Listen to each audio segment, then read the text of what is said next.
Om Tat Sat. Welcome to Jyotirmayananda Society, our journey to self realization. Please subscribe for the mystical meanings of the scriptures and to enjoy daily satsang. We are currently exploring the book Integral Yoga by Swami Jyotirmayananda Maharaj, narrated by myself, Swami Nikhhilananda.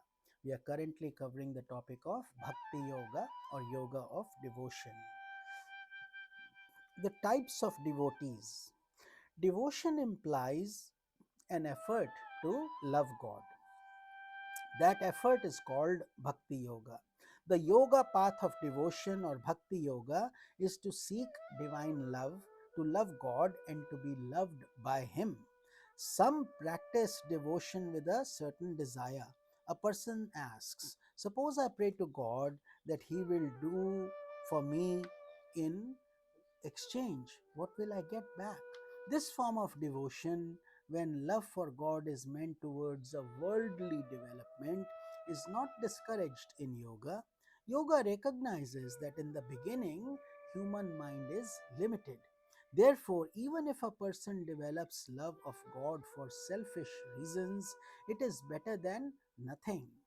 In the lesser stages, if your prayers are answered, it confirms your devotion and intensifies your faith. As devotion advances, however, you realize that your desires may not be in harmony with your progress and evolution. So, even after intense prayer, if your desire is not fulfilled, you do not lose faith or become disillusioned.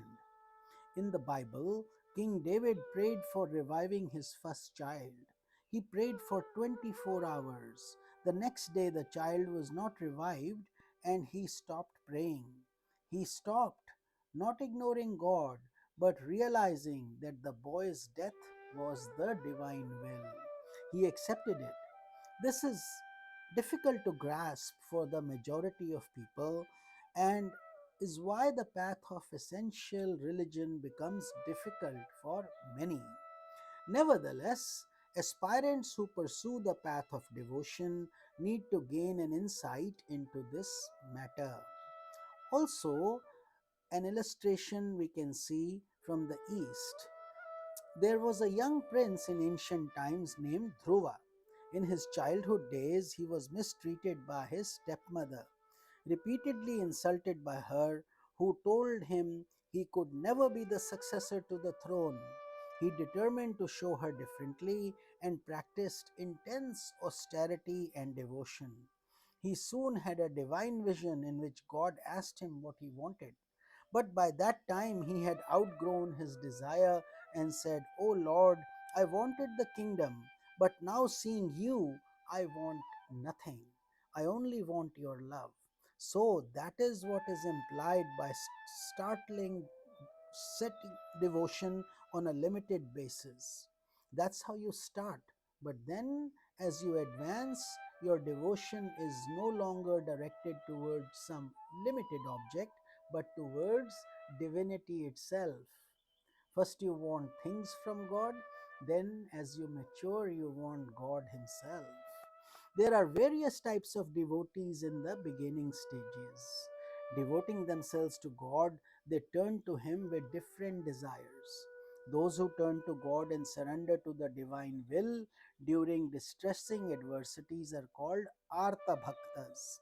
Those who express love of God for the sake of material success and prosperity are called Artharthi. The third type is Jigyasu or an inquirer, one who seeks knowledge. He prays to God for the sake of acquiring wisdom to break down the barriers of ignorance.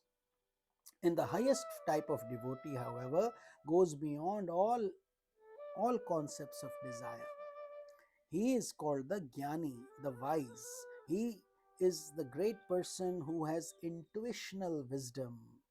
He who sees the divinity as real, who is immersed in the awareness of divine love at all times. There is no effort on the part of loving God. It becomes spontaneous, supreme, and transcendental. Sentiments and feelings. So, the technique in Bhakti Yoga of integrating the sentiments and emotions takes the form of five attitudes. First is called the peaceful attitude or Shanta Bhava.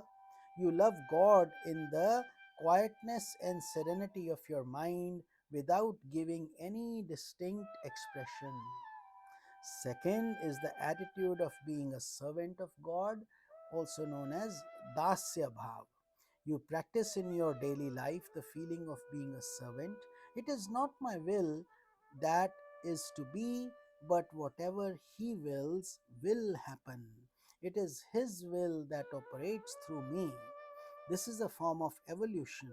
Not only are you gradually advancing in the perception of love for God, but you are also becoming more selfless as an expression of your love.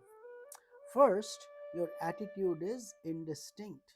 Then your attitude becomes a distinct expression, a feeling that you are a servant and God is the master. Therefore, a great sense of security arises because the master always has the greater headache, while the servant is always kept safe and secure. This concept is different, however, than the ordinary concept of servant and master, of slavery and servitude. To be a servant or God is the most glorious title or possession you can get. The third attitude, as you advance to spiritual heights, is the discovery that God is your friend or Sakha, Sakhya Bhav. Therefore, you can have a friendly chat with God. You can command him to do certain things for you because of an internal conviction that you and God have a friendly relationship. When you study the Bhagavad Gita, you see that Krishna and Arjuna were divine friends. Krishna was the divine self, and Arjuna had developed a friendly attitude towards Krishna. That is an advanced level of devotion. The next stage of devotion is that of a tender, selfless devotion as a mother's love for her child or Vatsalya Bhava. A mother does not have to force herself to love her child. She does not talk or ask anything in return. Rather, there is the joy of loving the child without any reward. Similarly, you love God. God becomes like your child. Instead of asking of God, you simply love Him. Why should you and why would you ask something of a child? God becomes completely encompassed by your loving consciousness, just like the love Yashoda had for Krishna as his mother. There is increasing joy in this advanced level of selfless love of God.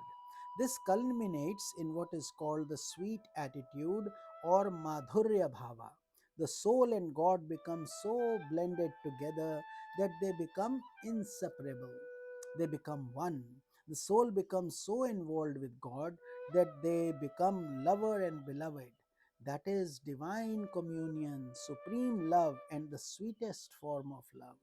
As these attitudes are practiced in daily life, the sentiments of your personality become integrated. Your entire heart moves towards God. You feel the divine presence. The feeling, nourished by various spiritual practices, ripens into supreme divine love. The path of love is the general theme of all the religions of the world. It is the most secure movement on the spiritual path.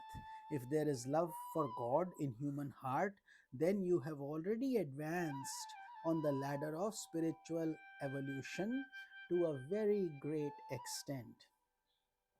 Even though you might not understand all the techniques of various philosophical systems and various types of yoga, if you have a solid ground in the realm of divine love, you are bound to succeed and advance. A divine force helps you understand, removes obstacles, and outgrow all impediments. Om Tat Sat. We will continue this blissful journey in tomorrow's satsang. This is Swami Nikhilananda. Divine blessings.